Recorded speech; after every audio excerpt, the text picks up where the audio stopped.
రెండు అనుబంధాలు చాలా గొప్పవి లోకంలో. ఒకటి మేనమామ యొక్క అనుబంధం, భుజాలు ఎక్కించుకు తిరుగుతాడు, ఆ సంతోషం అటువంటిది అప్పచెల్లెల పిల్లలంటే. రెండవది తాతగారు.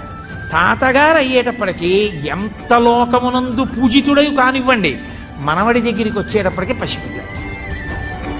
ఆ మనవడిని వాడిని పక్కన పెట్టుకుని పడుకుని, వాడు వృద్ధిలోకి వస్తుంటే వాడిని చూసుకుని పొంగిపోయి, తను పూజ చేసుకునేటప్పుడు ఎవ్వరూ రావడానికి వీల్లేదని ఒక్క మాట మాట్లాడకుండా తలుపు వేసుకు పూజ చేసుకునే తాతగారు, మనవడు పుట్టిన తర్వాత వాడు మెల్లిగా తలుపు తీసుకుని పాక్కుంటూ గడప దాటి వచ్చేస్తుంటే తను గాయత్రి చేసుకుంటూ ఎవడరా పక్కన పాకుతున్నాడని ఇలా చూసి వాడిని తీసి ఇలా ఒళ్ళో కూర్చోబెట్టుకుని గట్టిగా పట్టుకుని గాయత్రి చేసుకుంటూ పొంగిపోతాడు తప్ప వీడిని తీసేయండి ఇక్కడి నుంచి అంటాం. తాతలకు తాముద్దు తాను అబ్బాయి, అది లోకంలో ఉన్నటువంటి అనుబంధం.